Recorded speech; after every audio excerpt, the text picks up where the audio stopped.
Vó, não use o casaco vermelho hoje. A voz trêmula do Daniel às 5 da manhã carregava algo que nunca tinha ouvido antes. Terror puro. Ele desligou antes que eu pudesse perguntar por quê. 4 horas depois, quando caminhei até o ponto de ônibus sob o céu cinza da manhã, vi a mulher no chão. O casaco vermelho cereja manchado de sangue. O mesmo modelo que o meu. O mesmo que eu usava toda terça e sexta-feira há anos. A polícia cercando a cena. E então compreendi a verdade que gelou meu sangue. Aquela deveria ser eu. Mas antes de eu revelar como descobri quem estava por trás disso tudo, deixe seu like para que mais pessoas encontrem esta história. Se inscreva no canal. E nos comentários, me diga de onde você está assistindo. Quero saber até onde minha história está chegando. O telefone tocou exatamente às 5 da manhã. Sei disso porque eu já estava acordada, sentada na cadeira de balanço da minha avó perto da janela, observando a escuridão lentamente se render ao amanhecer. Aos 58 anos, o sono vem em fragmentos agora, espalhados como peças de quebra-cabeça que não consigo mais encaixar. A casa da fazenda rangia ao meu redor. Aqueles sons familiares de madeira velha se acomodando que eu conhecia minha vida inteira. Quando vi o nome do Daniel na tela, meu coração saltou. Meu neto nunca ligava neste horário. Nunca. Vó. A voz dele mal passava de um sussurro, tremendo como uma chama de vela ao vento. Daniel, querido, o que foi? Vó, por favor, você tem que me escutar. Havia algo no tom dele que gelou meu sangue. Não era exatamente pânico, mas algo pior. Medo misturado com urgência. Não use seu casaco vermelho hoje, por favor. Olhei para o cabideiro perto da porta da frente, onde meu casaco de inverno vermelho cereja ficava pendurado como sempre durante este inverno do interior de São Paulo. Eu o tinha comprado 3 anos atrás em Campinas, um luxo que justifiquei porque me tornava visível nas estradas rurais escuras, seguro. Daniel, do que você está falando? Só por favor, vó, não use. Use qualquer outro. Me prometa. Você está me assustando, filho. Onde você está? Você está bem? Não posso explicar agora. Você vai entender logo. Só me prometa, por favor. A linha caiu. Fiquei ali sentada, o telefone esfriando contra minha orelha, olhando para aquele casaco vermelho. A casa de repente parecia diferente, como se algo tivesse mudado nas próprias paredes.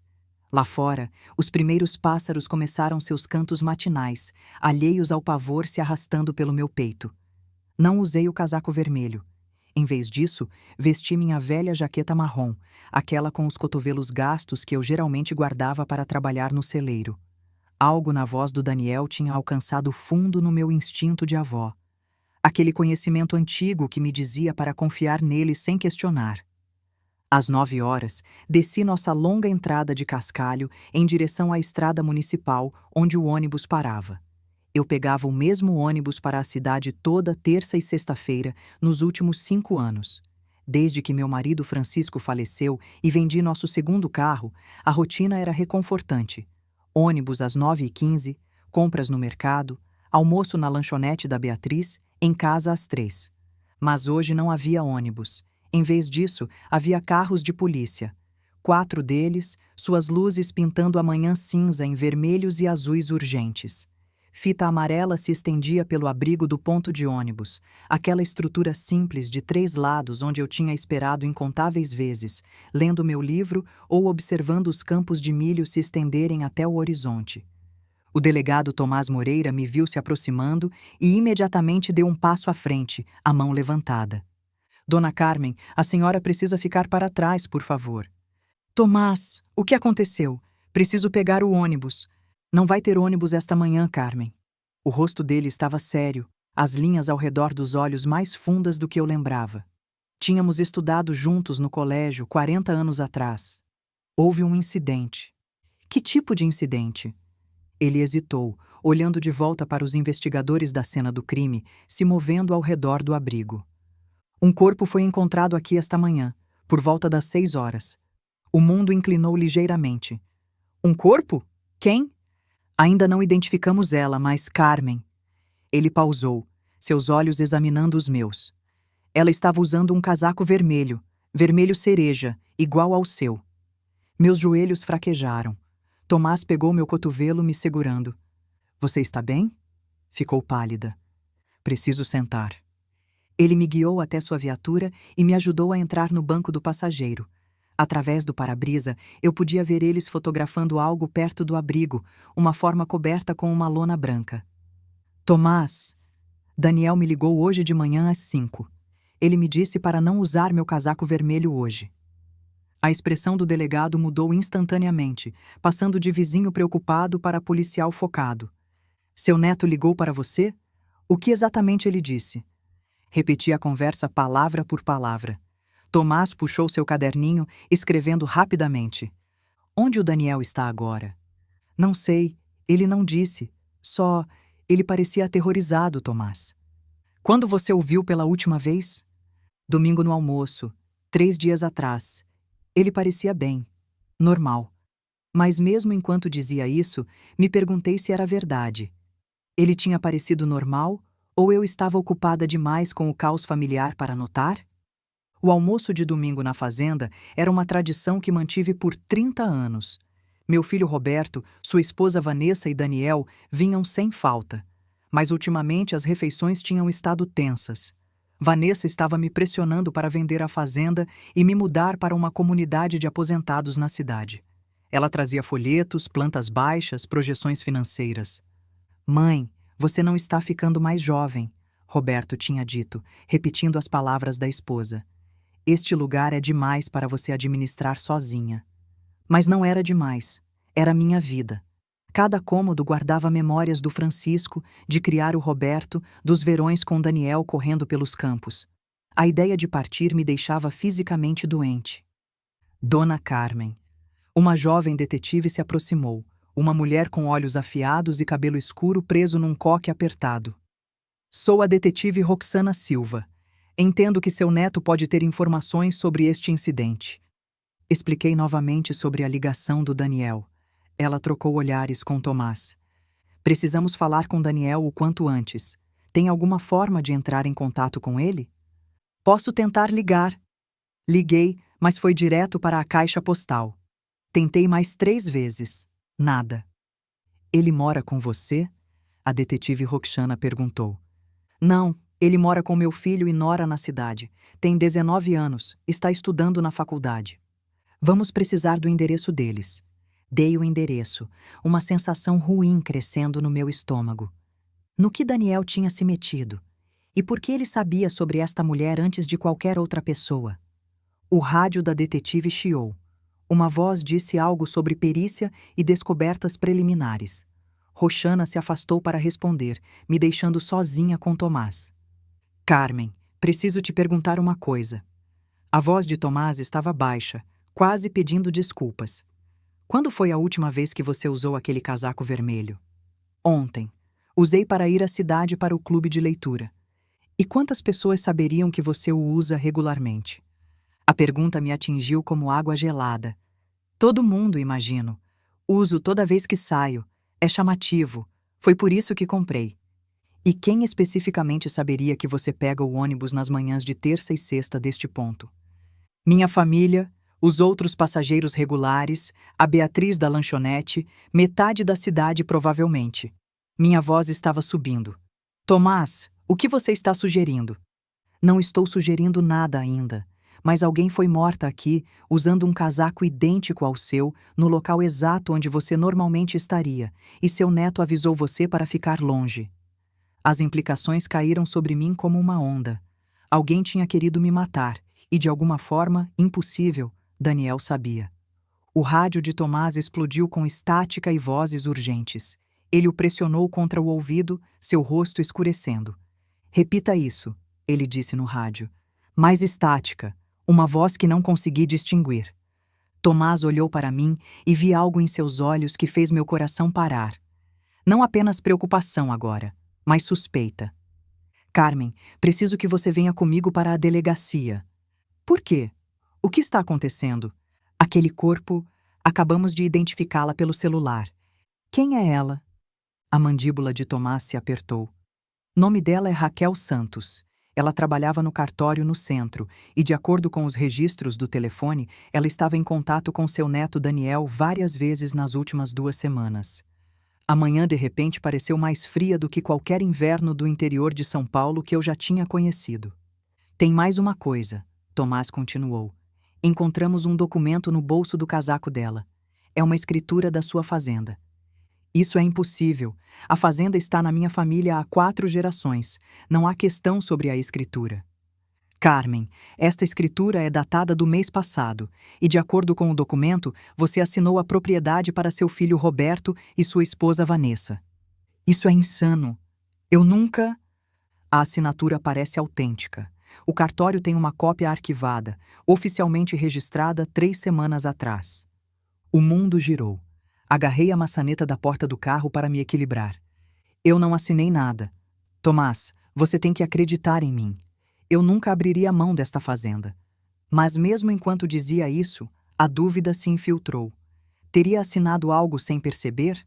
Vanessa estava sempre colocando papéis na minha frente durante o jantar, pedindo para eu assinar atualizações de apólices de seguro, documentos fiscais, formulários médicos. Ela trabalhava com imóveis, lidava com papelada profissionalmente. Teria me enganado fazendo assinar minha própria casa?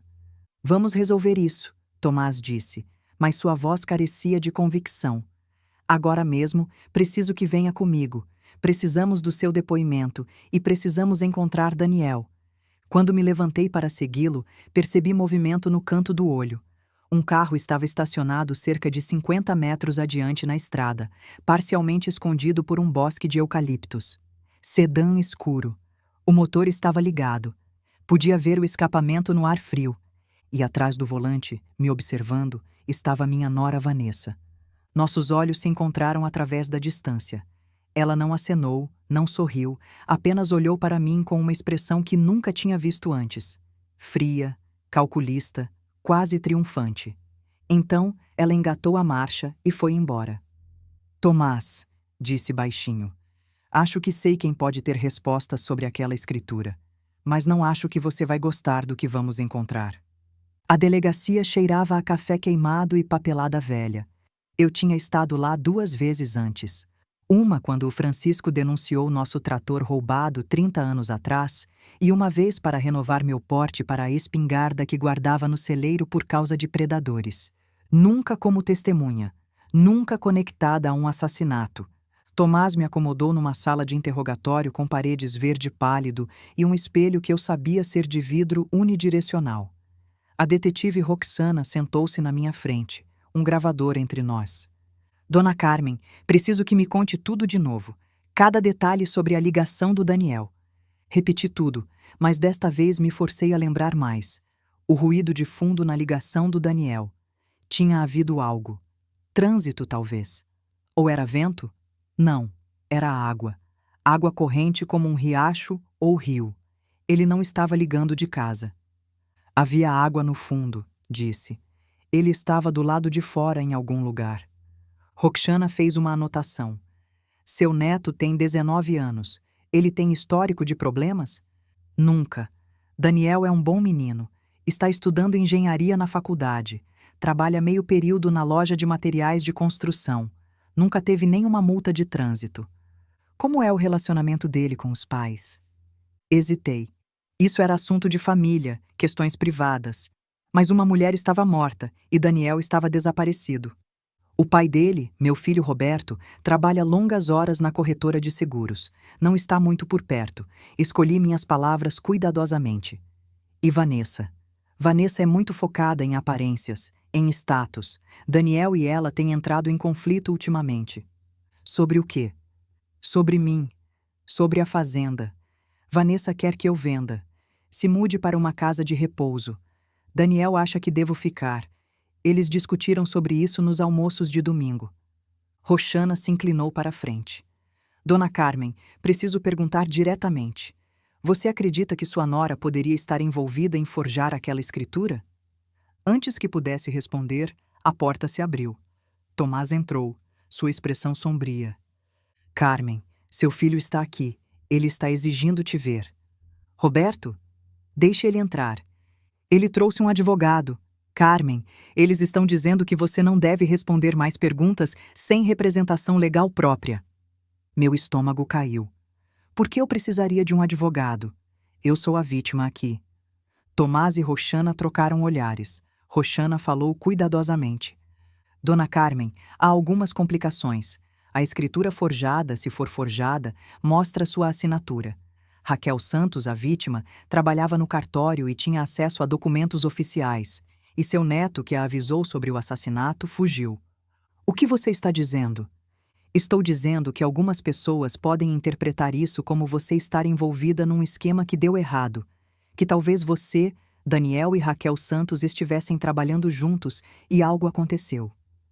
A acusação me atingiu como um golpe físico. Isso é ridículo. Por que eu forjaria uma escritura para entregar minha própria propriedade? A menos que você não estivesse realmente entregando, Roxana disse calmamente. A menos que isso fizesse parte de um plano para incriminar outra pessoa. Sua nora, talvez. Não, absolutamente não. Eu nunca... A porta se abriu novamente e Roberto entrou às pressas, um homem magro de terno caro arrastando-se atrás dele. Mãe, não diga mais nada. Meu filho parecia desarrumado, seu cabelo normalmente arrumado despenteado, a gravata frouxa. Este é Pedro Costa. Ele é advogado criminalista. Estamos indo embora agora. Roberto, não preciso de um advogado criminalista. Não fiz nada de errado. Mãe, uma mulher está morta. A polícia acha que Daniel pode estar envolvido. E Vanessa acabou de me contar sobre algum absurdo de escritura. Precisamos nos proteger. Nos proteger de quê? Pedro Costa deu um passo à frente suavemente. Dona Carmen, aconselho fortemente que não responda mais perguntas sem um advogado presente.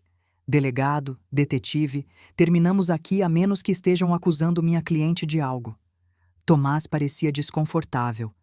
Carmen é livre para ir, mas vamos precisar falar com ela novamente. Enquanto Costa me conduzia para fora, peguei o olhar de Roxana. Ela estava me observando com uma expressão que não consegui decifrar. Suspeita, curiosidade ou algo mais. No estacionamento, Roberto agarrou meu braço. Mãe, no que você se meteu? Eu? Roberto, não me meti em nada. Alguém tentou me matar esta manhã.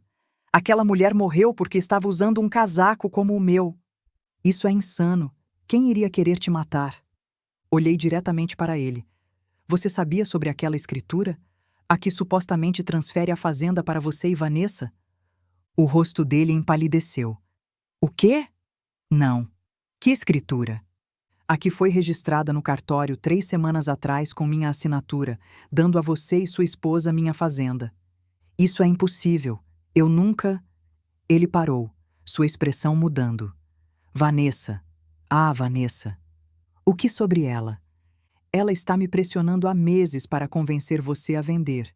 Diz que a fazenda está sobre um terreno de desenvolvimento premium, que poderíamos fazer milhões se subdividíssemos.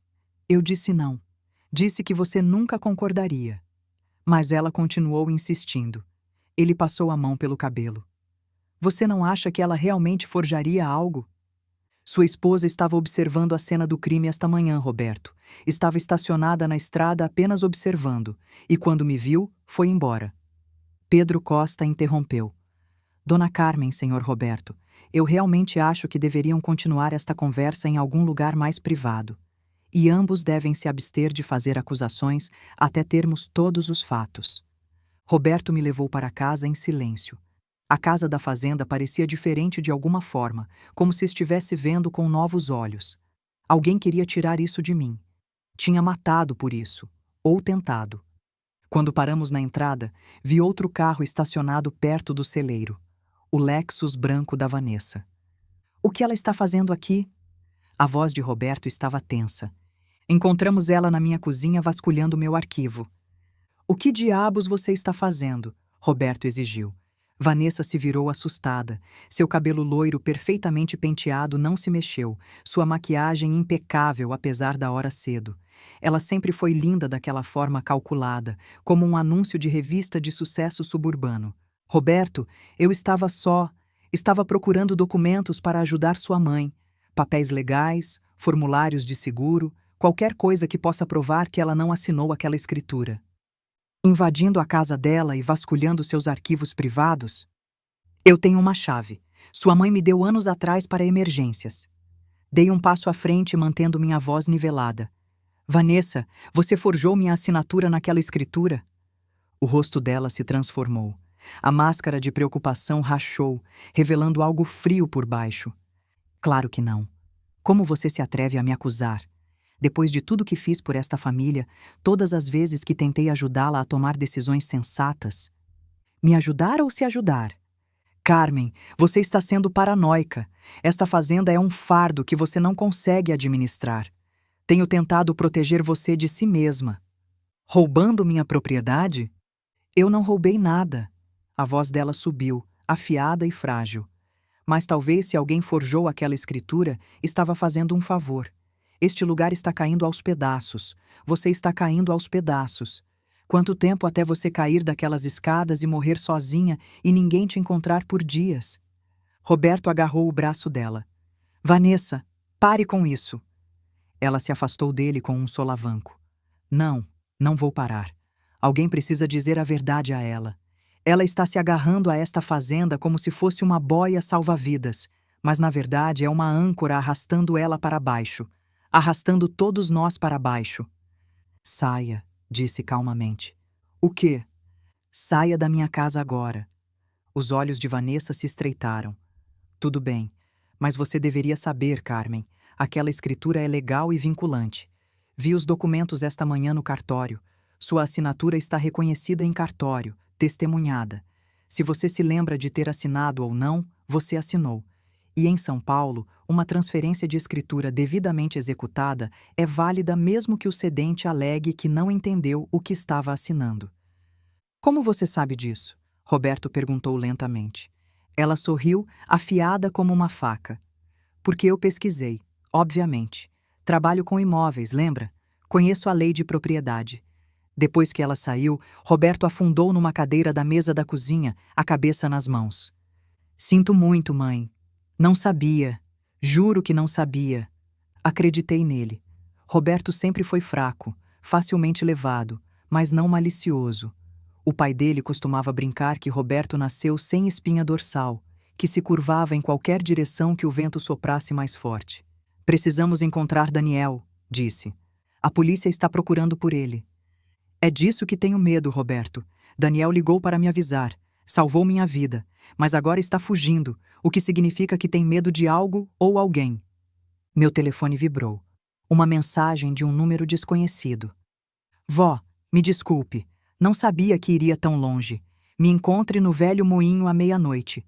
Venha sozinha. Estão te vigiando. Mostrei para Roberto. O rosto dele ficou ainda mais pálido. Você não pode ir. Pode ser uma armadilha. É o Daniel.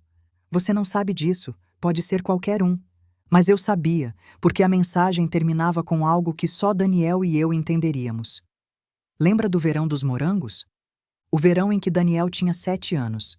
Plantamos morangos juntos, um canteiro inteiro atrás do celeiro.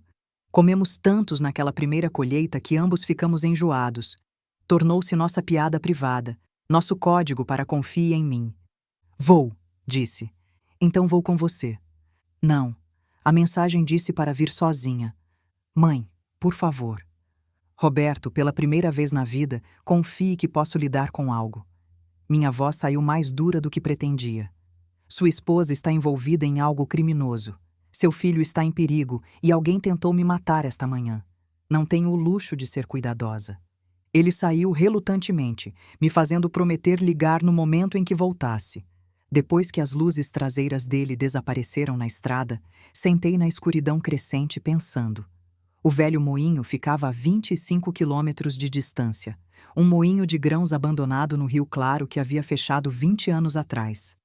Adolescentes iam lá às vezes para festas. Daniel tinha ido lá no colégio. Uma vez encontrei latas de cerveja no carro dele. Mas por que lá? E por que meia-noite? Tentei ligar para o número do Daniel novamente. Direto para a caixa postal. Às 11h30, peguei minha lanterna e fui para minha caminhonete. A jaqueta marrom em vez do casaco vermelho. A noite estava sem lua, densa com nuvens ameaçando chuva. Quando saí da entrada de ré, faróis acenderam atrás de mim. Alguém estava esperando na escuridão, estacionado ao longo da estrada municipal. Seguiram-me, mantendo uma distância constante durante todo o caminho até a rodovia.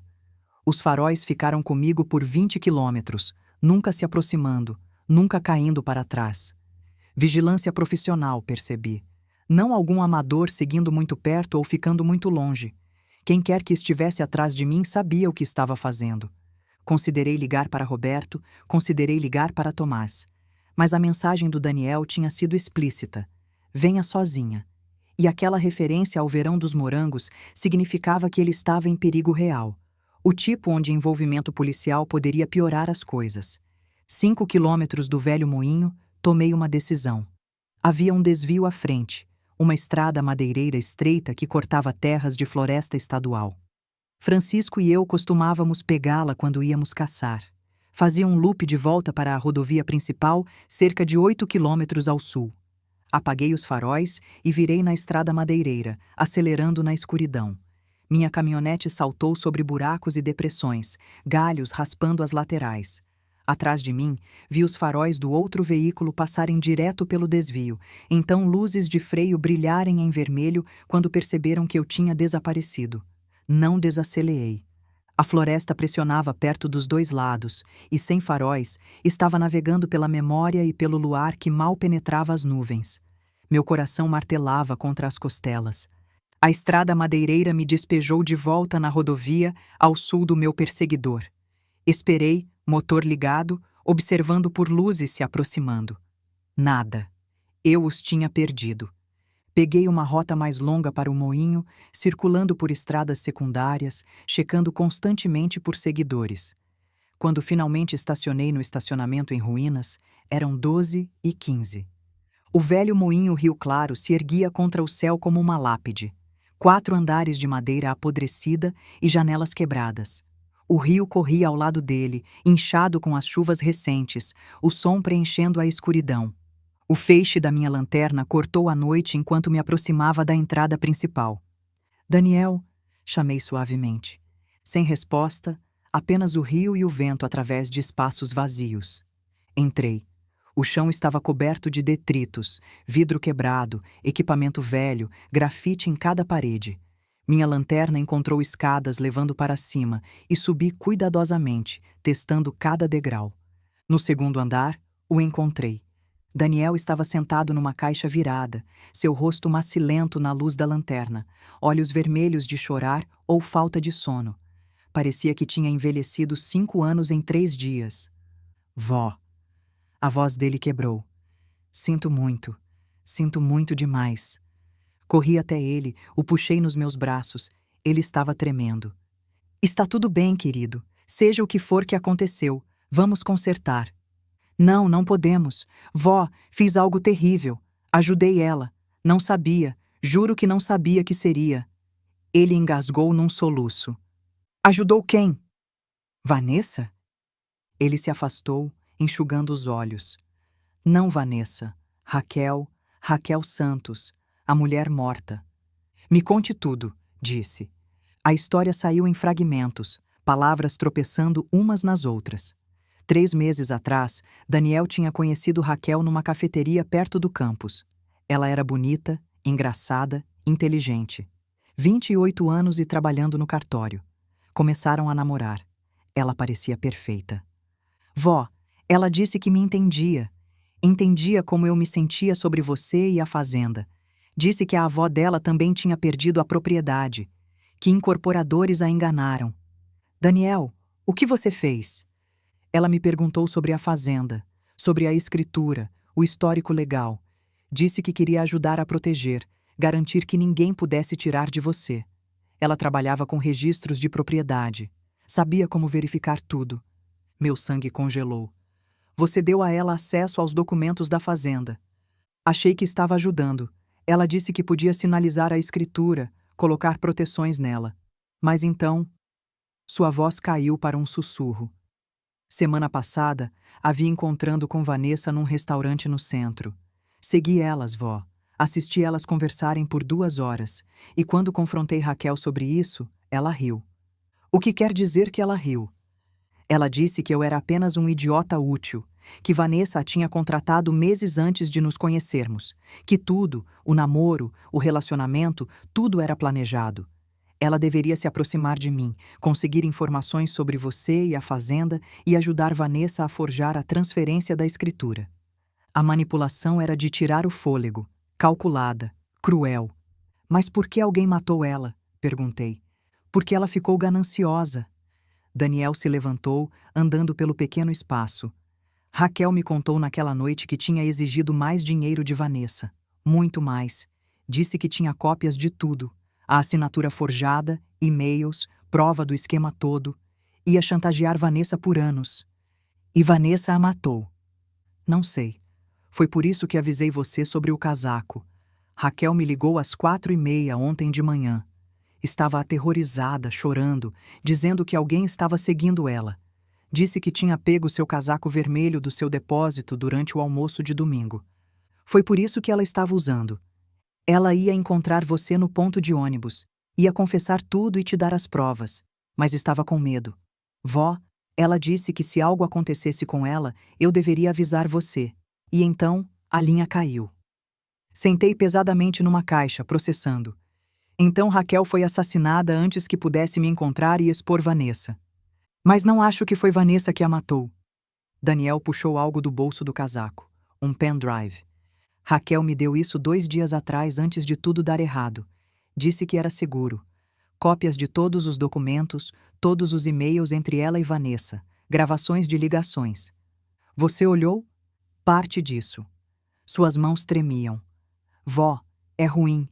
Vanessa forjou sua assinatura em múltiplos documentos, não apenas a escritura. Há pedidos de empréstimo, formulários de procuração, até um testamento. Um testamento? Deixando tudo para Roberto e ela, datado de 6 meses atrás. E tem mais. Ele segurou o pendrive. Há e-mails sobre contratar alguém. Alguém para garantir que você tivesse um acidente depois que a transferência da escritura fosse completada. O moinho abandonado, de repente, pareceu muito frio. Vanessa ia mandar me matar. Os e-mails não usam o nome dela. São codificados, cuidadosos. Mas Raquel sabia quem era. Mantinha registros de tudo. Os olhos de Daniel estavam desesperados. Mas aqui está o que não entendo. A última pasta neste pendrive está criptografada. Não consigo abrir. E há um arquivo de vídeo que não toca. Está corrompido ou algo assim. Raquel disse que era a evidência mais importante, mas não consigo acessar. Peguei o pendrive, virando-o nas mãos. Precisamos dar isso para a polícia. Não, vó, você não entende. Há policiais envolvidos. O quê? Nos e-mails, Raquel menciona pagar alguém no departamento do delegado. Alguém que ajudou a registrar a escritura falsa, que garantiu que parecesse legítima. Não sabemos quem. Pode ser qualquer um. O rosto de Tomás passou pela minha mente. Meu velho amigo do colégio. Mas não Tomás. Ele não podia ser. Tem mais uma coisa, Daniel disse. Esta manhã, depois que Raquel foi morta, fui ao apartamento dela. A porta estava aberta. O lugar estava revirado. Alguém tinha procurado, rasgado aos pedaços. E encontrei isto. Ele me entregou um pedaço de papel dobrado. Era uma fotocópia de um extrato bancário. Extrato bancário de Vanessa. 2 semanas atrás, ela tinha sacado R$ 50.000 em dinheiro. Dinheiro de sangue, sussurrei. Pagamento para Raquel, ou pagamento para quem a matou. Talvez ambos. Daniel agarrou meus ombros. Vó, temos que fugir, nós dois. Pegar esta evidência e desaparecer até descobrirmos em quem confiar. Não vou fugir da minha própria casa. Então você vai morrer, não entende? Vanessa já matou uma vez. Não vai parar até você estar morta e aquela fazenda ser dela. Passos ecoaram de baixo. Botas pesadas no chão de madeira. Congelamos. Daniel apagou sua lanterna e eu fiz o mesmo. Na escuridão repentina, ouvi múltiplos conjuntos de pés. Pelo menos 3 pessoas. Dona Carmen, uma voz chamou. Não a voz de Tomás. Alguém mais jovem. Sabemos que está aqui. Só queremos conversar. Daniel me puxou em direção aos fundos do andar, em direção a uma porta que não tinha notado. Deslizamos através dela para o que parecia um velho escritório, janelas com vista para o rio 10 metros abaixo. Tem uma escada de incêndio, Daniel sussurrou. Do outro lado.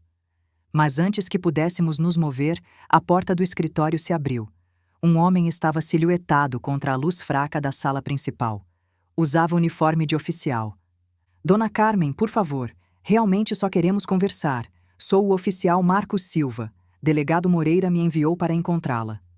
Fique longe, disse, minha voz mais firme do que me sentia. Senhora, seu filho a denunciou como desaparecida. Estivemos procurando por horas. Você não está em apuros. Só precisamos garantir que está segura. Se isso é verdade, por que trouxe reforços? Por que está se esgueirando por um prédio abandonado à noite? A expressão de Silva mudou. Na escuridão, não consegui ler claramente, mas algo mudou em sua postura. Por quê? Uma voz de mulher disse atrás dele. Precisávamos garantir que viesse sozinha. Vanessa entrou em vista. Parecia diferente. O cabelo estava preso severamente para trás, a maquiagem mínima. Usava roupas escuras, botas práticas. Esta não era a agente imobiliária polida que sentava à minha mesa de jantar de domingo. Era outra pessoa inteiramente. Olá, Carmen, ela disse agradavelmente. Acredito que meu enteado tem algo que me pertence. O oficial Silva se afastou e vi que tinha a mão na arma. Não sacada, mas pronta. Daniel deu um passo na minha frente. Fique longe dela. Daniel, Daniel, Daniel. Vanessa balançou a cabeça tristemente. Você realmente deveria ter ficado fora disso. Raquel disse que você era doce, mas burro. Estou começando a achar que ela estava certa. Você a matou, disse.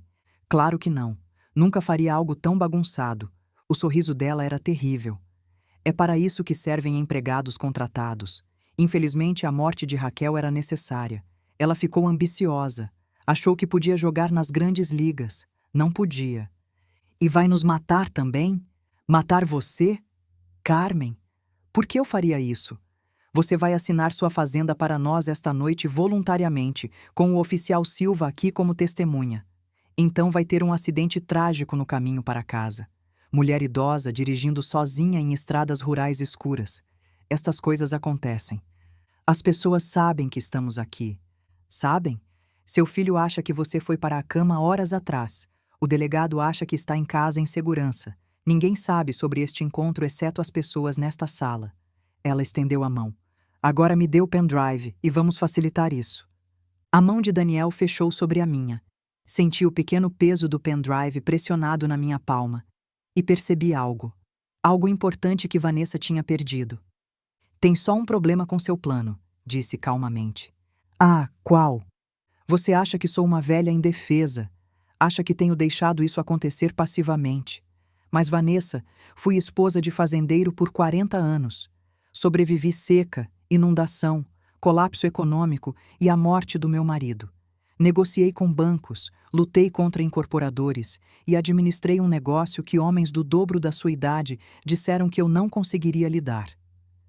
Peguei meu telefone, mostrei para que ela pudesse ver a tela. Estava gravando. Tinha estado gravando desde o momento em que Daniel começou a falar. E sou esperta o suficiente para documentar tudo. O rosto de Vanessa ficou branco. O oficial Silva alcançou sua arma, e foi quando a polícia de verdade chutou a porta. Tomás Moreira entrou por aquela porta como um anjo vingador. 3 policiais estaduais atrás dele. O olhar no rosto dele quando viu o oficial Silva alcançando sua arma era algo que nunca vou esquecer. Marcos, nem pense nisso. A voz de Tomás era de aço. Mãos onde eu possa ver. Agora. Silva congelou. Então lentamente levantou as mãos. Vanessa tentou correr para a janela, mas um dos policiais pegou seu braço. Me solte. Isso é assédio. Vim aqui procurando minha sogra, que está claramente instável e fazendo acusações selvagens.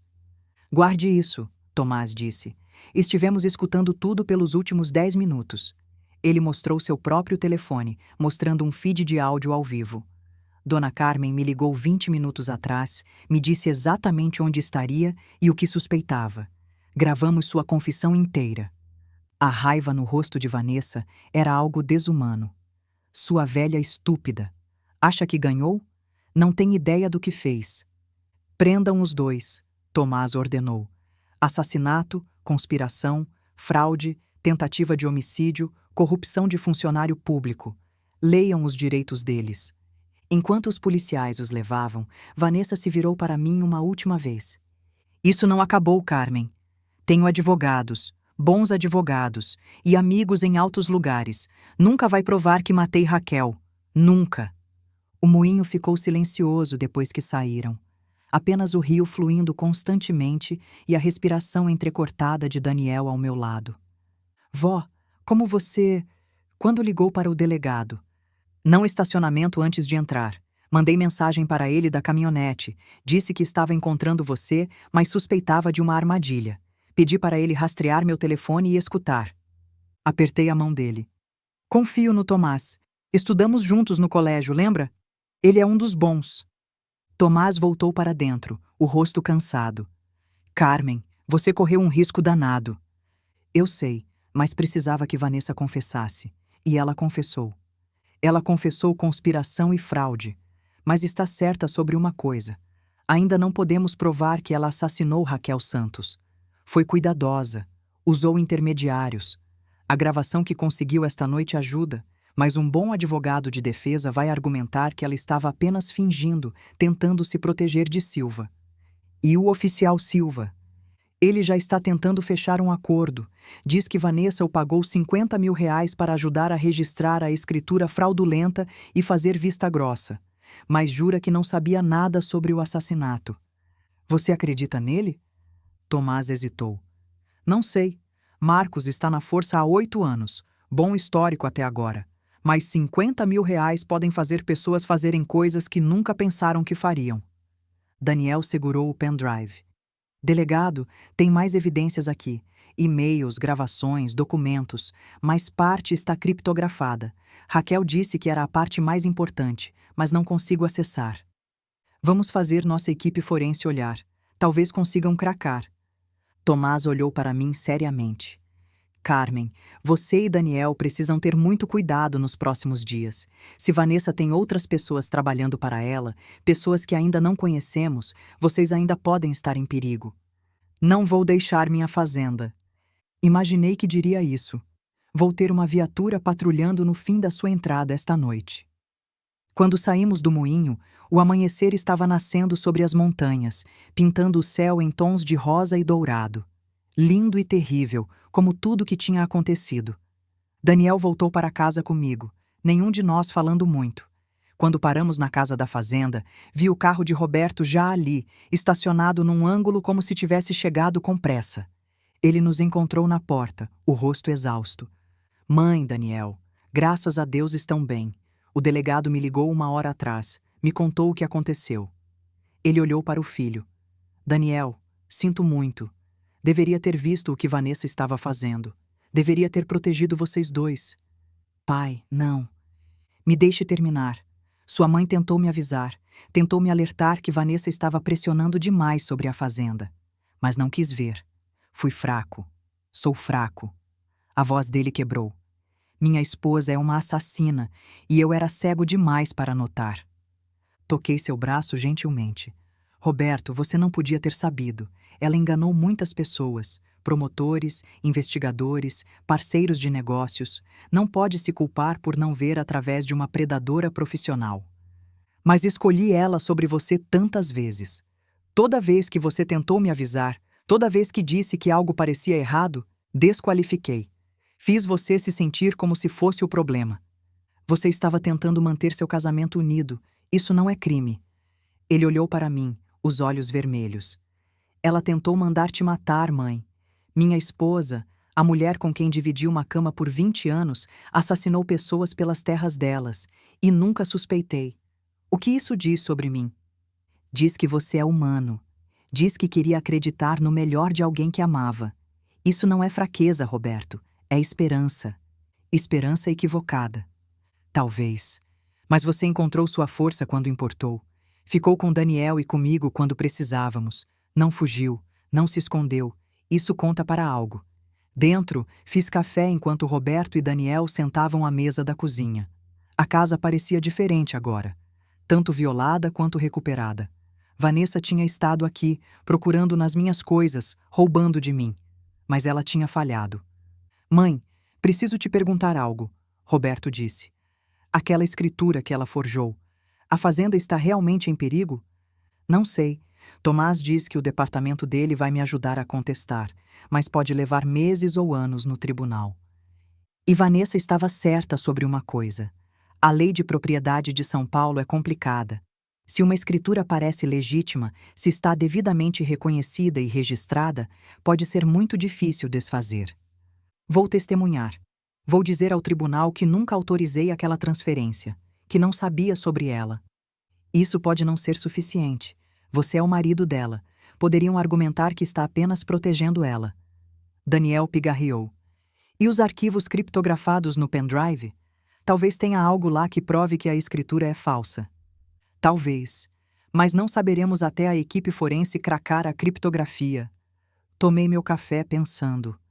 Tem algo mais me incomodando. Raquel Santos trabalhou no cartório por 3 anos. Isso é muito tempo. E se esta não for a primeira propriedade que ela e Vanessa avisaram? Os olhos de Roberto se arregalaram. Você acha que fizeram isso antes? Vanessa é suave demais, praticada demais. A forma como montou tudo, os e-mails codificados, os intermediários, isso parece um plano ensaiado. Devíamos contar ao delegado. Vamos, mas primeiro quero fazer uma pesquisa própria. Me levantei, indo para meu pequeno escritório fora da cozinha. Vanessa mencionou durante uma de suas propostas de venda que tinha ajudado vários clientes idosos a fazer transição de suas propriedades no ano passado. Fez parecer benevolente, como se estivesse fazendo um favor. Puxei o arquivo onde mantinha todos os folhetos e documentos de Vanessa. A imobiliária dela se chamava Imóveis Summit, e segundo o cartão de visita, ela tinha sido a vendedora top por 3 anos consecutivos. Daniel, pode pesquisar transferências de propriedade neste município nos últimos 2 anos? Foque em fazendas e grandes parcelas vendidas por proprietários idosos.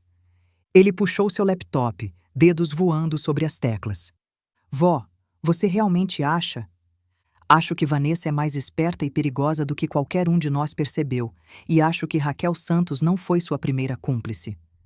20 minutos depois, Daniel tinha uma lista.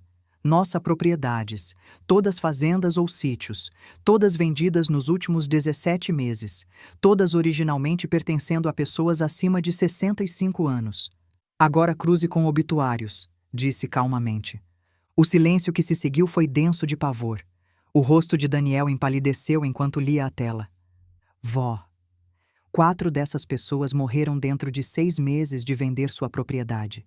2 acidentes de carro, uma queda em casa, um ataque cardíaco. Roberto se levantou abruptamente, a cadeira raspando o chão. Não, não, isso é demais. Não pode ser coincidência. Não é. Minha voz estava calma, mas por dentro estava tremendo. Vanessa tem feito isso há anos, visar proprietários de propriedades idosos, forjar documentos ou manipulá-los a assinar, esperar alguns meses, então organizar acidentes. Temos que contar ao Tomás agora. Mas antes que pudéssemos nos mover, meu telefone tocou. Número desconhecido. Atendi cautelosamente. Alô? Dona Carmen. Uma voz de mulher desconhecida. Meu nome é Jennifer Teixeira. Sou advogada do escritório Oliveira, Silva e Costa. Represento Vanessa Foster. Meu estômago caiu. Isso foi rápido. Estou ligando para informá-la que minha cliente está sendo liberada sob fiança esta manhã. Ela mantém sua completa inocência em todas as acusações e vai se defender vigorosamente. Ela confessou. Temos gravações. Você tem gravações de uma mulher assustada tentando apaziguar o que ela acreditava ser um policial corrupto. Contexto importa, Dona Carmen. Agora, estou ligando como cortesia para informá-la que estaremos entrando com uma ação civil contra você por difamação, sofrimento emocional e prisão ilegal. Estamos buscando danos no valor de 5 milhões de reais. Isso é absurdo. É? Você acusou publicamente minha cliente de assassinato, conspiração e fraude. Danificou a reputação dela, o negócio dela e o bem-estar emocional dela. A menos que esteja preparada para retratar todas as acusações e emitir um pedido público de desculpas, vamos proceder com a ação. Não farei tal coisa. Então não nos deixe escolha. Será notificada com os papéis dentro de 24 horas. E, Dona Carmen, devo mencionar que também entramos com uma audiência de competência. Dada sua idade e comportamento errático recente, acreditamos que um guardião nomeado pelo tribunal deve avaliar se é capaz de administrar seus próprios assuntos. A linha caiu. Fiquei ali, o telefone esfriando contra minha orelha, entendendo o escopo total do que Vanessa tinha planejado. Ela não estava apenas tentando roubar minha propriedade. Estava tentando me fazer declarar incompetente, incapaz de administrar minha própria vida. Mãe! A voz de Roberto parecia distante. O que eles disseram? Estão vindo atrás de mim. Não apenas defesa criminal para Vanessa, mas uma ação civil e uma audiência de competência. Encontrei os olhos dele. Se tiverem sucesso com a alegação de competência, o tribunal poderia nomear Vanessa ou alguém que ela controla como minha guardiã. E então? Então ela controla tudo, Daniel terminou. Sua propriedade, seu dinheiro, suas decisões de saúde, tudo. O peso disso pressionou sobre mim. Achei que tínhamos vencido no moinho. Achei que gravar a confissão de Vanessa seria suficiente. Mas tinha subestimado ela novamente. Ela tinha recursos, advogados, planos dentro de planos. Quando é a audiência? Roberto perguntou. Ela não disse, mas com advogados como Oliveira, Silva e Costa, provavelmente podem acelerar. Podemos ter menos de uma semana. Vamos lutar. Vamos conseguir o melhor advogado para você. Com que dinheiro, Roberto? Tenho algumas economias, mas não o suficiente para lutar contra um escritório assim. Vão nos enterrar em moções e atrasos e custas legais até eu não poder mais lutar. A porta da frente se abriu. Tomás Moreira entrou sem bater, o rosto grave. Carmen, temos um problema. Outro? A equipe forense tentou acessar aquele pendrive. Os arquivos criptografados estão protegidos por criptografia militar. Pode levar meses para cracar, talvez mais. E os arquivos que Daniel conseguiu acessar? Os e-mails e gravações? Boa evidência, mas circunstancial. Os advogados de Vanessa já estão alegando que ela estava sendo chantageada por Raquel, que todos aqueles e-mails foram enviados sob coação. Sem os arquivos criptografados, não temos o suficiente para garantir uma condenação pela acusação de assassinato. Então ela pode sair livre. Pior que isso, o juiz acabou de estabelecer fiança em R$200 mil. O advogado dela postou 1 hora atrás. Vanessa está solta. Daniel se moveu para a janela, olhando para a entrada. Ela pode vir aqui. Tenho uma ordem de restrição em vigor, Tomás disse. Ela não pode chegar a menos de 500 metros desta propriedade. Mas, Carmen, você precisa entender algo. Se não conseguirmos cracar aquela criptografia, se não conseguirmos provar que ela estava envolvida no assassinato de Raquel, o melhor que podemos esperar são acusações de fraude. Talvez 3 a 5 anos. Ela sairia em 2 com bom comportamento. E a fazenda? A questão da escritura é tribunal civil, separado do caso criminal. Isso pode se arrastar por anos. Enquanto isso, tecnicamente, segundo aquele documento registrado, a propriedade pertence a Roberto e Vanessa conjuntamente. Roberto balançou a cabeça violentamente. Vou assinar de volta. Vou recusar qualquer reivindicação. Não é tão simples. Vanessa é dona de metade. Ela poderia forçar uma venda por partilha, fazer o tribunal ordenar a propriedade vendida e os recursos divididos. Você perderia a fazenda de qualquer jeito. Caminhei até a janela, olhando para a terra em que vivi minha vida inteira. O celeiro onde Francisco ensinou Daniel a andar a cavalo. O canteiro de morangos agora adormecido no inverno. Os campos que nos alimentaram através de anos bons e ruins. Tem que ter algo naqueles arquivos criptografados, disse. Algo que Raquel achou importante o suficiente para esconder atrás de criptografia militar. Algo que Vanessa tem medo. Estamos trabalhando nisso, Tomás disse. Mas não posso fazer promessas. Depois que ele saiu, nós 3 sentamos em silêncio. Do lado de fora, a viatura que Tomás tinha prometido parou, estacionando no fim da entrada.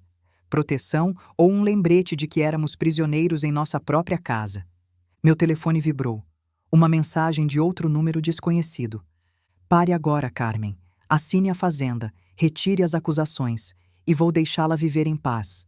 Continue lutando e vai perder tudo, incluindo pessoas que ama. Você tem 24 horas para decidir.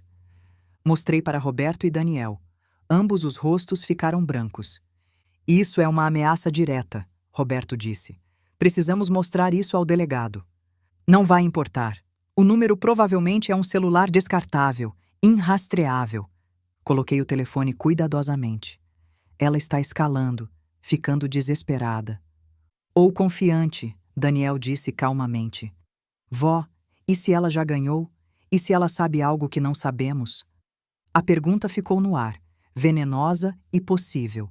E se Vanessa já tivesse encontrado uma forma de acessar aqueles arquivos criptografados? E se ela tivesse destruído a evidência que precisávamos? E se Raquel Santos tivesse sido sua parceira e vítima, mas também sua apólice de seguro, e Vanessa tivesse encontrado uma forma de anulá-la? Olhei para o rosto assustado do meu neto, para a postura derrotada do meu filho e senti algo endurecer dentro de mim. Então encontramos outro caminho, disse. Cavamos mais fundo, somos mais espertos, paramos de reagir ao que Vanessa faz e começamos a antecipar. Como? Pensando como ela. Ela é uma predadora que tem feito isso por anos. É cuidadosa, metódica, paciente, mas também é arrogante. Acha que é mais esperta que todo mundo. Essa é a fraqueza dela. Vó, ela pode estar certa, tem saído impune várias vezes. Não, tem saído impune porque ninguém estava olhando perto o suficiente. Porque as vítimas dela eram isoladas, vulneráveis, sozinhas. Me levantei, sentindo força fluir de volta para meus membros. Mas não estou sozinha. Tenho vocês dois, tenho Tomás, e tenho algo que Vanessa não tem. O quê? Tempo, memória e o conhecimento que vem de ter vivido quase 6 décadas nesta terra, observando pessoas, aprendendo seus padrões. Olhei para os dois. Vanessa quer que eu entre em pânico, quer que cometa erros, que haja precipitadamente. Então vou fazer o oposto. Vou ser paciente, metódica, e vou descobrir cada segredo que ela tem escondido. Por onde começamos? Pensei nisso. Com o passado de Raquel Santos. Ela não apareceu do nada 3 anos atrás, quando começou a trabalhar no cartório. Tinha uma vida antes disso. Família, amigos, história. A polícia já está investigando isso. Eu sei, mas vamos investigar diferentemente. Vamos descobrir quem Raquel realmente era e por que estava disposta a ajudar Vanessa a machucar pessoas. Porque pessoas não se tornam cúmplices de assassinatos sem um motivo. Daniel abriu seu laptop novamente. Vou começar a procurar. Enquanto ele trabalhava, caminhei pela casa cômodo por cômodo, vendo com novos olhos. Este era meu território, minha casa, minha história. E não ia deixar Vanessa tirar isso de mim. Levou 3 horas para Daniel encontrar o nome real de Raquel Santos. Ela tinha mudado legalmente 7 anos atrás. Antes disso, era Beatriz Souza, nascida em Campinas, criada numa cidade pequena chamada Monte Verde. A avó dela, Marta Souza, tinha possuído um sítio de 80 hectares lá. Tinha possuído. Passado. Vó, olhe isso. Daniel virou o laptop para que eu pudesse ver um artigo de jornal de 6 anos atrás. O sítio de Marta Souza foi vendido para uma empresa de desenvolvimento. 6 meses depois, Marta morreu num incêndio na casa alugada para onde tinha se mudado. Quem comprou o sítio? Uma holding chamada Grupo Summit Desenvolvimento. O nome me atingiu como um soco. Summit. O mesmo nome da imobiliária de Vanessa. É ela, Roberto disse, lendo por cima do meu ombro. Vanessa fez isso antes, roubou a propriedade da avó de Raquel. Mas por que Raquel ajudaria ela? Daniel perguntou. Se Vanessa destruiu a vida da avó dela, por que Raquel se tornaria cúmplice? Estudei o artigo mais cuidadosamente. Havia uma foto de Marta Souza, uma mulher da minha idade, sorrindo na frente de um celeiro. E ao lado dela, uma adolescente.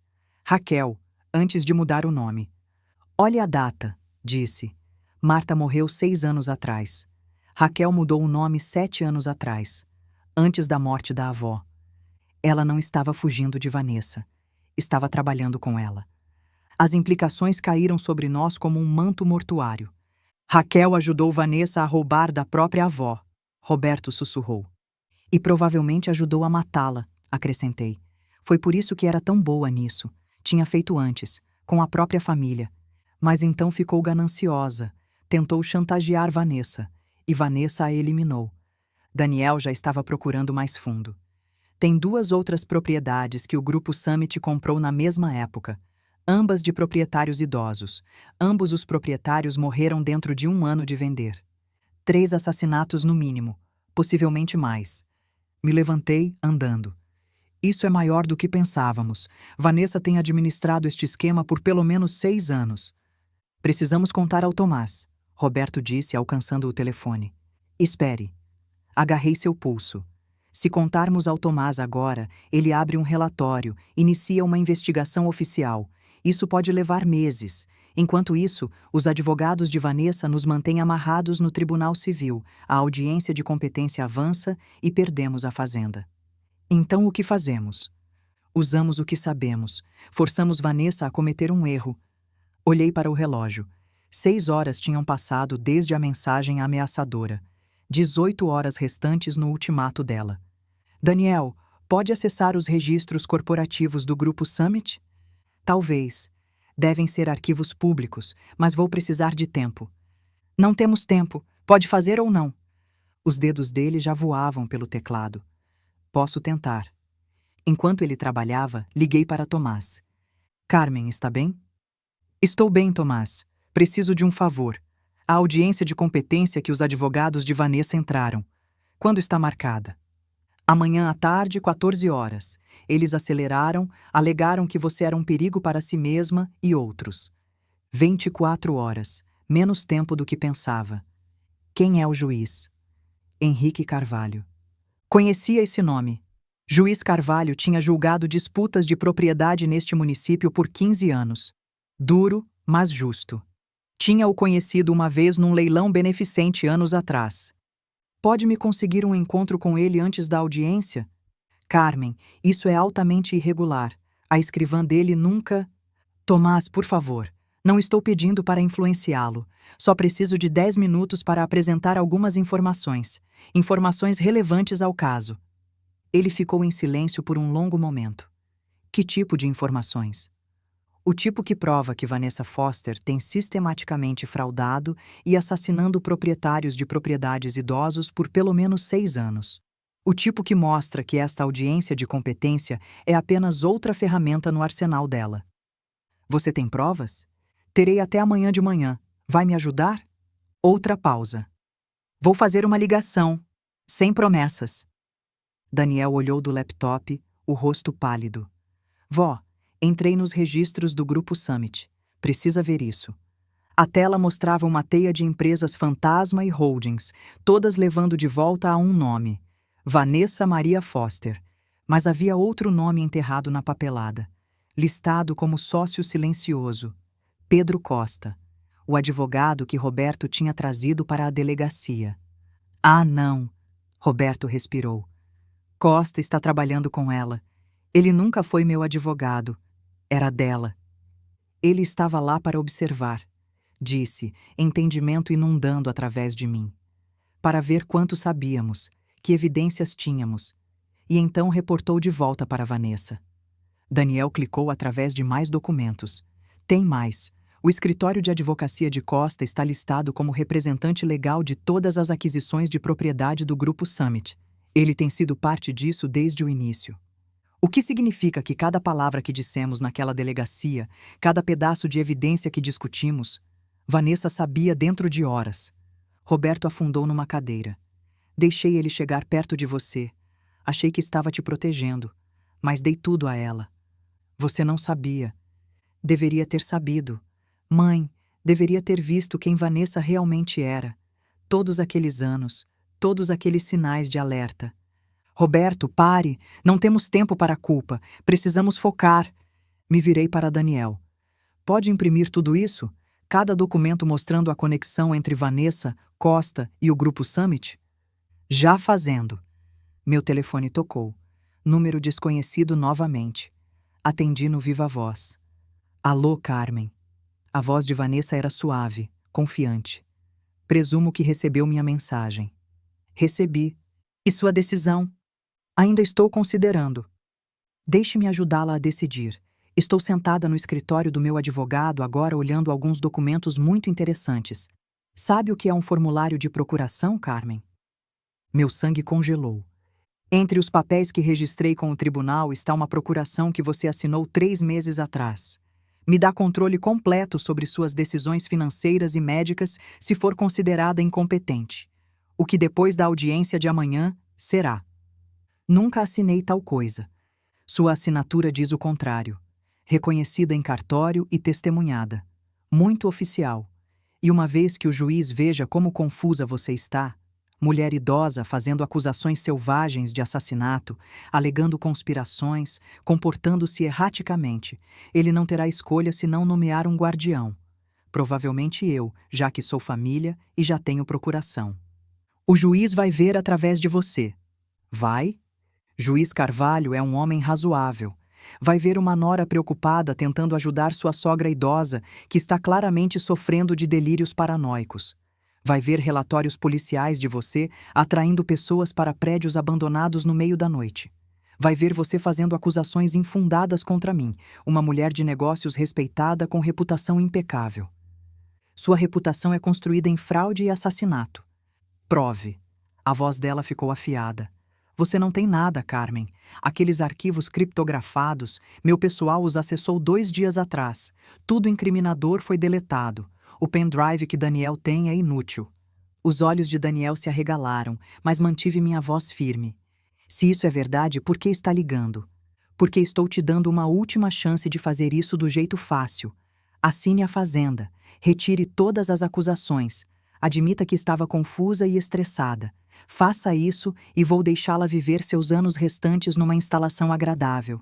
Será confortável, segura, cuidada. E se eu recusar? Então, depois da audiência de amanhã, quando eu tiver procuração, vou te fazer internar numa instalação psiquiátrica para avaliação. Acontece o tempo todo com pessoas idosas que ficam delirantes. As avaliações podem levar meses. Enquanto isso, vou vender a fazenda, liquidar seus ativos e não vai sobrar nada para você lutar.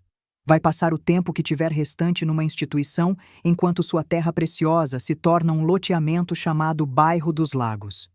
Ela tinha pensado em tudo, cada ângulo, cada possibilidade, exceto uma.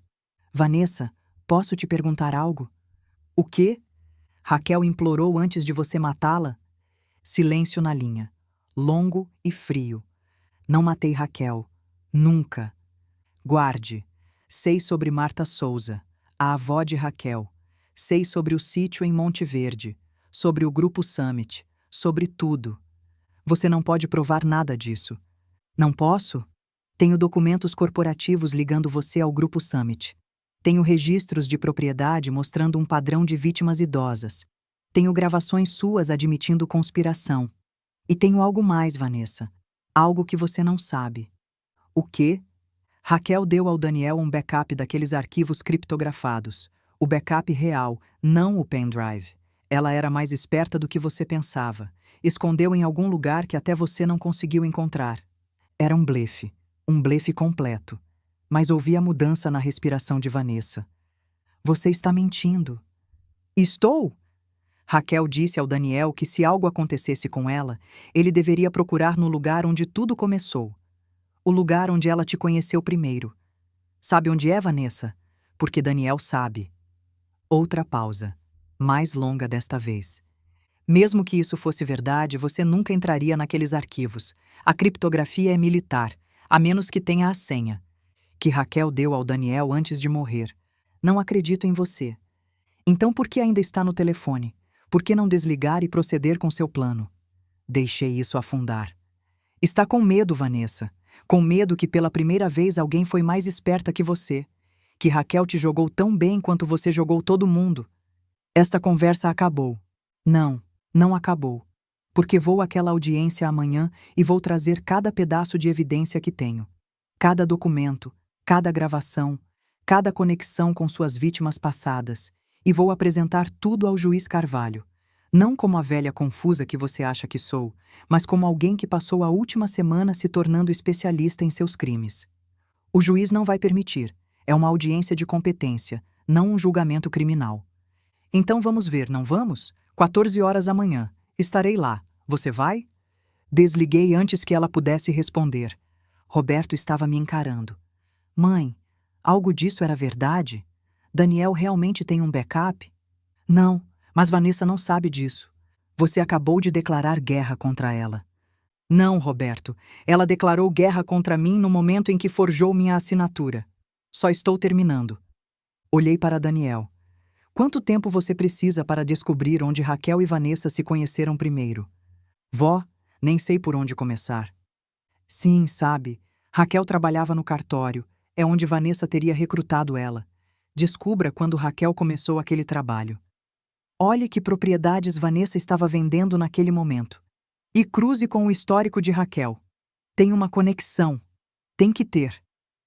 Os dedos de Daniel voaram pelo teclado. 10 minutos depois, ele encontrou. O sítio Monte Verde, a propriedade de Marta Souza, foi listado pela Imóveis Summit 6 anos atrás. A agente de listagem era Vanessa Foster, e a transação foi registrada no cartório por... Ele olhou para cima, olhos arregalados. Por Beatriz Souza, foi a primeira semana dela no trabalho. Foi lá que se conheceram, onde Vanessa a recrutou, ou onde finalizaram o plano delas juntas. Me levantei. Precisamos ir lá agora. Mãe, são 9 da noite. Aquele sítio provavelmente foi desenvolvido, demolido. Ou não. De qualquer forma, precisamos olhar. Se há qualquer chance de Raquel ter escondido evidências lá, temos que encontrar antes que Vanessa encontre. Tomás ligou de volta. Carmen, Juiz Carvalho vai te dar 15 minutos amanhã à 1 da tarde, 1 hora antes da audiência. Mas isso é tudo. Não me faça me arrepender disso. Não vai. Obrigada, Tomás. Pegamos minha caminhonete, todos nós três, com a viatura seguindo a uma distância. A viagem para Monte Verde levou 90 minutos através de estradas montanhosas escuras e pequenas cidades já dormindo. O sítio ainda estava lá. Não desenvolvido, não demolido, apenas abandonado. A casa era uma casca queimada, exatamente como o jornal tinha descrito. Mas o celeiro ainda estava de pé, inclinado e gasto, mas intacto. Por que Vanessa manteria isso? Roberto se perguntou. Por que não demolir e construir? Porque ela não podia, Daniel disse checando o telefone. A propriedade está presa em disputas legais. O testamento de Marta Souza deixou tudo para Raquel, mas Raquel renunciou à herança. Então outros parentes de Marta contestaram. Está em tribunal de inventário há 6 anos. Então ninguém pôde tocá-lo, disse. O que significa que se Raquel escondeu algo aqui, esteve seguro todo esse tempo. Nos aproximamos do celeiro cuidadosamente. As portas pendiam abertas, rangendo no vento. Dentro, cheirava a feno velho e decomposição. O feixe da minha lanterna cortou a escuridão, encontrando baias vazias, equipamento quebrado, sombras. Onde ela esconderia? Daniel perguntou. Pensei sobre Raquel Santos, uma jovem mulher que tinha ajudado a destruir a própria avó, que tinha aprendido a ser impiedosa e calculista. Onde alguém assim esconderia seu seguro? Em algum lugar pessoal, disse. Em algum lugar que significava algo. Daniel, você disse que Raquel e a avó eram próximas antes da traição. Segundo os artigos, sim. Marta criou Raquel depois que os pais dela morreram. Avancei mais para dentro do celeiro procurando. Lá no canto dos fundos, uma baia de cavalo com um nome talhado na madeira. Estrela. Era o cavalo de Raquel, Daniel disse, checando o telefone. Tem uma foto num dos artigos. Raquel montando uma égua cinza chamada Estrela. Me ajoelhei, passando as mãos pelas tábuas da baia. Uma estava solta. Atrás dela, embrulhada em plástico impermeável, havia uma pequena caixa de metal. Dentro da caixa, havia outro pendrive e uma nota manuscrita. Se você está lendo isso, provavelmente estou morta. Vanessa Foster matou minha avó e me fez ajudá-la. Tenho coletado evidências desde então, esperando o momento certo. Este pendrive contém tudo. Gravações não editadas, documentos originais, prova de cada crime. A senha é Estrela 1997. Use para pará-la. Raquel. 1997, Daniel sussurrou. O ano em que Raquel nasceu. Tínhamos evidência real, não criptografada, tudo o que precisávamos. E então ouvimos o som de carros se aproximando. Múltiplos carros. Rápido. Eles nos seguiram, Roberto disse, olhando pela porta do celeiro. 3 veículos pararam do lado de fora, seus faróis cegantes. Portas se abriram. Figuras emergiram. Vanessa estava no centro, flanqueada por Pedro Costa e 2 homens que não reconheci. Homens grandes, não advogados. Carmen, a voz dela ecoou na noite. Você está invadindo propriedade privada. Isso é ilegal. Esta propriedade pertence ao espólio de Raquel Santos, gritei de volta. E ela deixou instruções. Raquel está morta. Sou a executora do espólio dela agora. Entregue o que quer que encontrou aí. Não acho que não. Costa deu um passo à frente. Dona Carmen, podemos tê-la presa agora mesmo. A viatura do delegado Moreira se foi. Mandamos em uma chamada de emergência falsa 30 quilômetros daqui. Você está sozinha.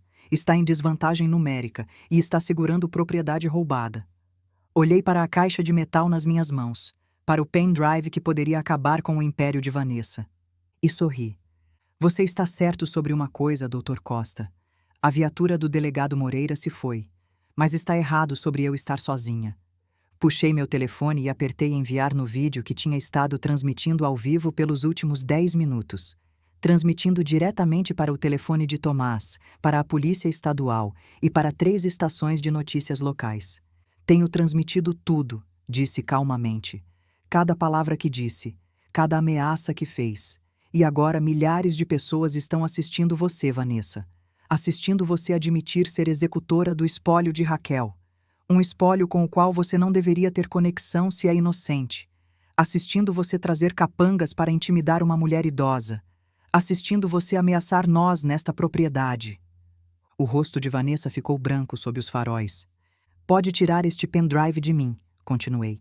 Mas não vai importar, porque em exatamente 5 minutos, meu neto está fazendo o upload do conteúdo completo para armazenamento em nuvem, com cópias indo para o FBI, Polícia Estadual e cada veículo de notícias em São Paulo.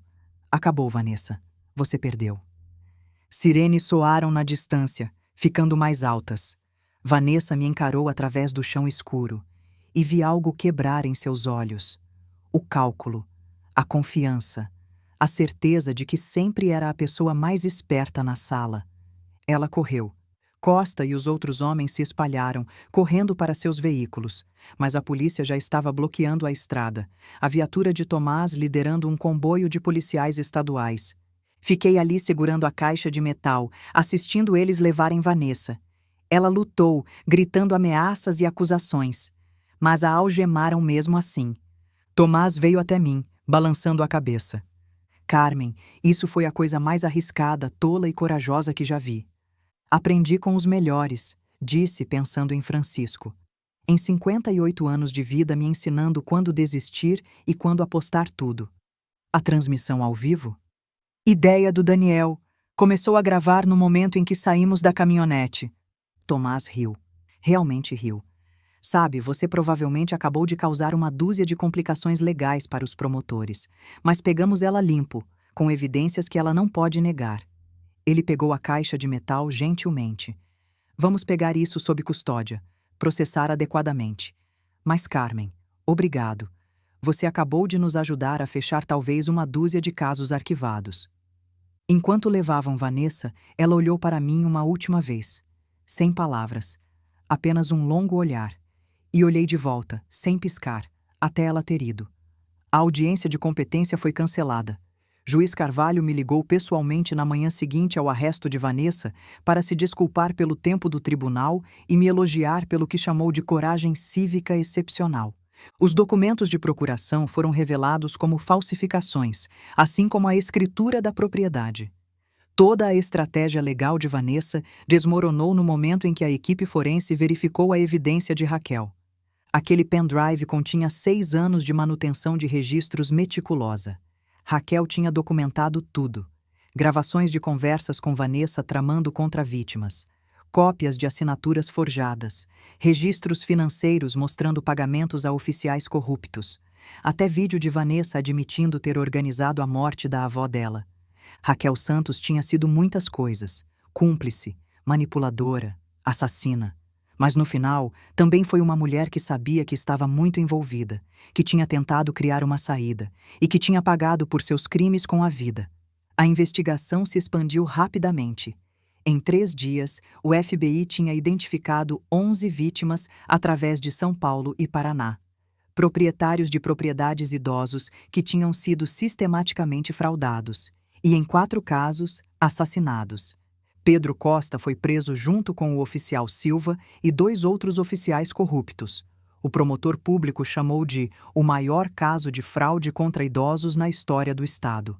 Vanessa Foster teve a fiança negada após sua segunda audiência. O juiz citou risco de fuga e gravidade das acusações. 4 acusações de homicídio em primeiro grau, conspiração para cometer homicídio, fraude, falsificação e uma dúzia de outras acusações. O julgamento dela foi marcado para 6 meses depois, mas os advogados dela já estavam negociando acordos. Com a evidência de Raquel, não tinham defesa real. Não senti exatamente triunfo. Talvez devesse ter sentido, mas principalmente me senti cansada e triste por todas as vidas que Vanessa tinha destruído em sua busca por dinheiro e propriedade que nunca seriam suficientes. 2 semanas após o arresto de Vanessa, Roberto entrou com pedido de divórcio. Sentamos à minha mesa de cozinha, a mesma mesa onde tínhamos comido 1000 almoços de domingo, e assisti meu filho assinar os papéis com mãos trêmulas. Deveria ter sabido, ele disse pela 100ª vez. Todos aqueles anos, deveria ter visto quem ela realmente era. Roberto, ela enganou muitas pessoas, promotores, investigadores, parceiros de negócios. Não pode se culpar por não ver através de uma predadora profissional. Mas escolhi ela sobre você tantas vezes, toda vez que tentou me avisar, toda vez que disse que algo parecia errado. Desqualifiquei.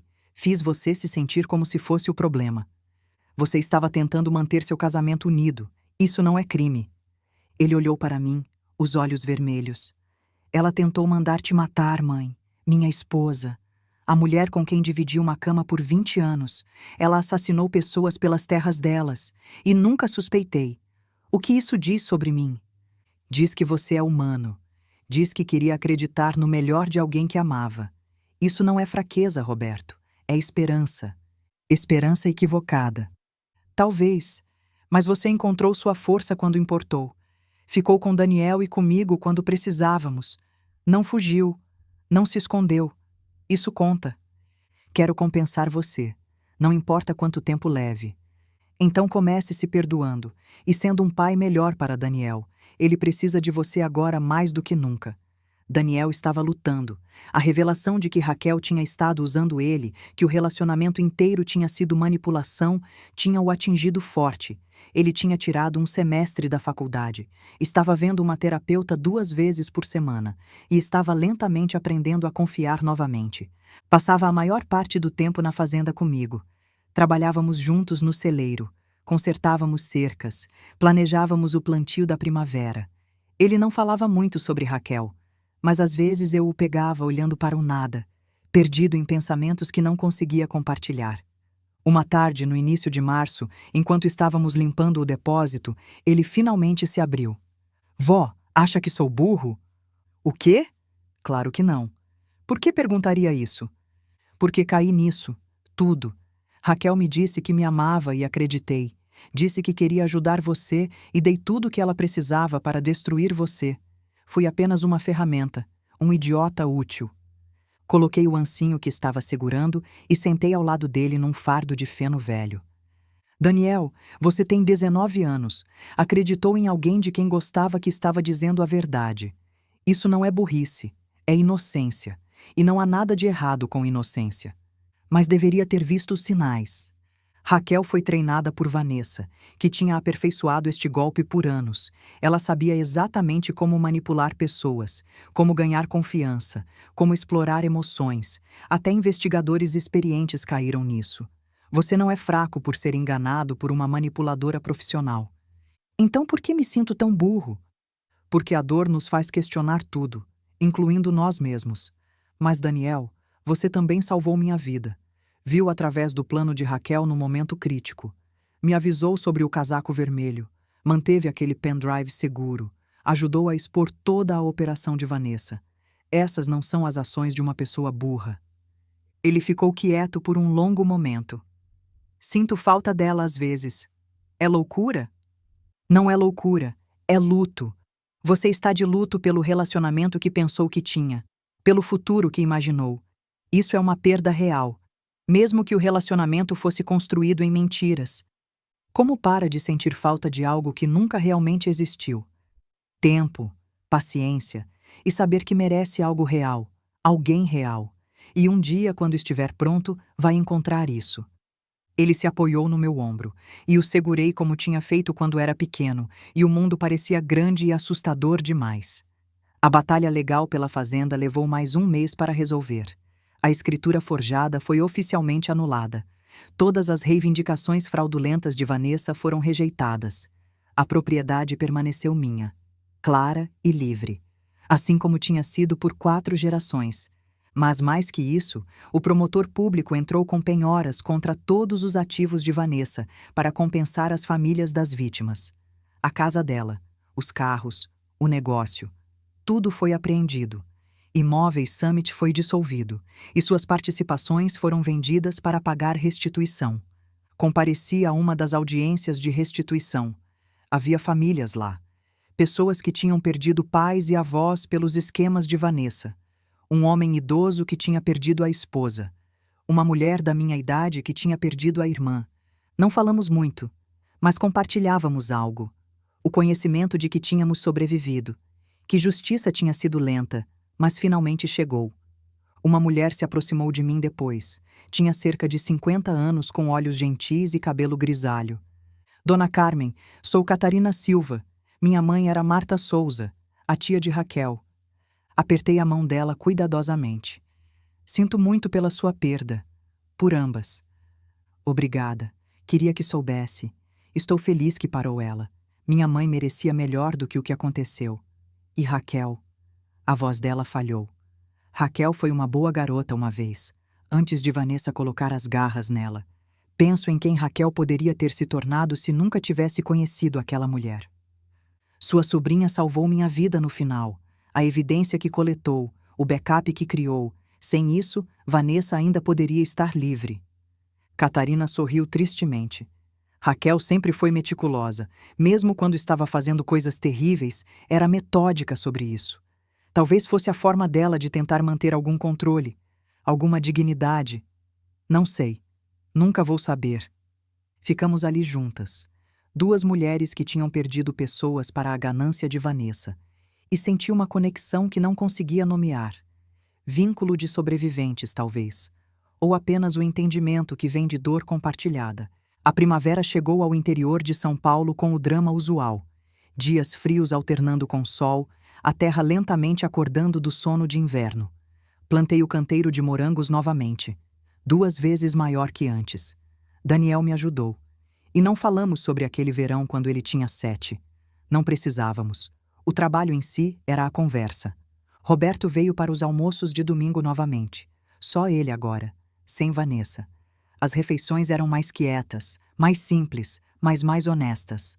Falávamos sobre coisas pequenas, clima, plantações, os planos de Daniel de voltar para a faculdade no outono. Estávamos aprendendo como ser uma família de novo, sem o veneno que tinha estado infiltrando através de nós por anos. Tomás passou numa tarde em abril com notícias. Vanessa fechou um acordo, prisão perpétua sem possibilidade de liberdade condicional, em troca de testemunho contra os outros envolvidos nos esquemas dela. Ela nunca vai sair. Nunca! Nunca! E com o testemunho dela, identificamos mais 3 oficiais corruptos e 2 outros cúmplices que não sabíamos sobre. A rede inteira está caindo. Servi café e sentamos na varanda observando as montanhas ficarem roxas na luz da tarde. Sabe, Carmen, ele disse, poderia ter sido morta várias vezes durante toda essa bagunça. O que fez foi incrivelmente perigoso. Eu sei, mas fez mesmo assim. Fiz porque tinha que fazer.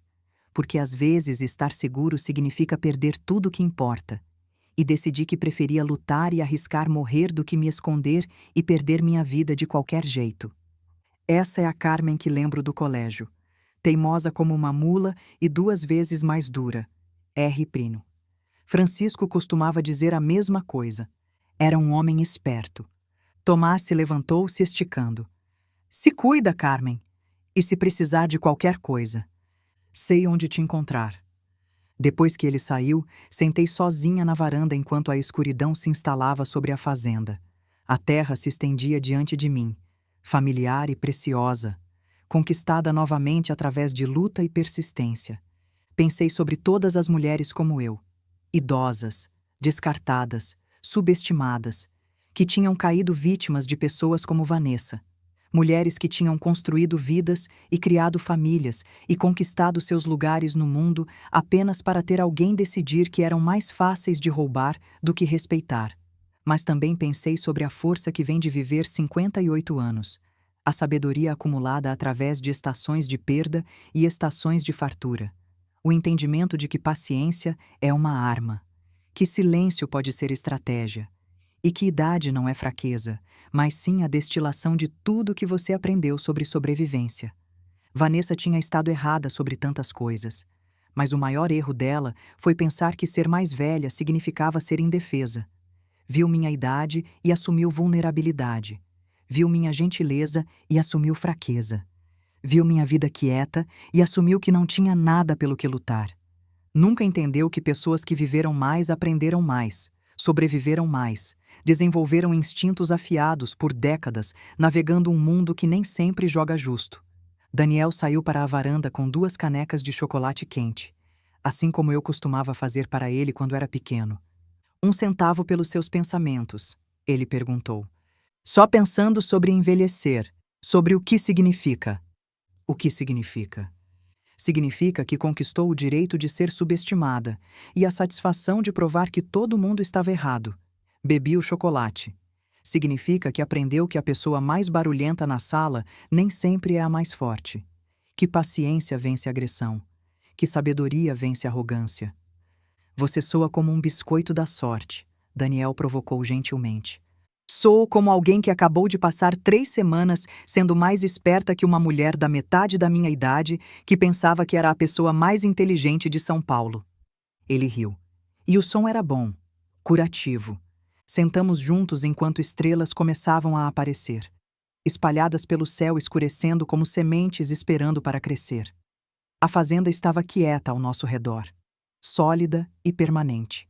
Um testemunho das pessoas que tinham trabalhado esta terra e recusado deixá-la ir. No celeiro, tinha pendurado meu casaco vermelho num gancho.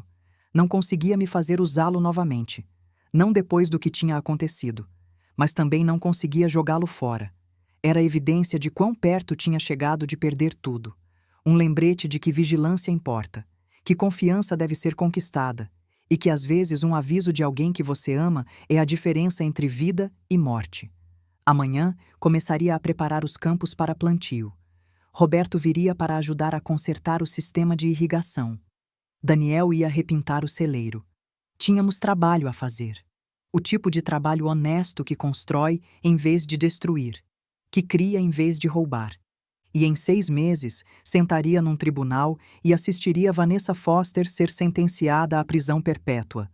Olharia ela nos olhos uma última vez e deixaria ela ver que ainda estava de pé, ainda aqui, ainda lutando por cada dia nesta terra que era minha por direito e resiliência. Mas esta noite só sentei com meu neto e assisti a escuridão se instalar sobre o interior de São Paulo, sentindo a satisfação profunda de ter sobrevivido a algo que era para me destruir. A fazenda estava segura, minha família estava se curando, e tinha aprendido algo que Vanessa nunca entenderia. Força real não vem de manipulação ou dinheiro ou crueldade calculada. Vem de saber quem você é, o que valoriza, e pelo que está disposta a lutar. Vem da paciência de esperar pelo momento certo, e da coragem de agir quando aquele momento chega. Vem de viver tempo suficiente para aprender que sabedoria é o poder final, e que idade não é uma fraqueza para ser explorada, mas uma fortaleza construída de décadas, sobrevivendo tudo que a vida joga em você. Tinha 58 anos, tinha enterrado um marido, criado um filho, sobrevivido uma tentativa de assassinato e derrotado uma serial killer que tinha cometido o erro fatal de pensar que eu era velha demais para revidar. E estava apenas começando. O canteiro de morangos ia florescer de novo neste verão. Daniel estaria lá para me ajudar a colher. E comeríamos morangos até ficar enjoados, assim como fizemos quando ele tinha 7 anos. Porque é isso que sobreviventes fazem. Lembram dos bons tempos, reconstroem o que foi quebrado, plantam sementes para colheitas futuras e nunca, nunca desistem do seu terreno sem luta. Agora me diga, o que você teria feito se estivesse no meu lugar? Deixe-me saber nos comentários. Obrigada por assistir e não esqueça de conferir o vídeo na sua tela agora mesmo. Tenho certeza que vai te surpreender.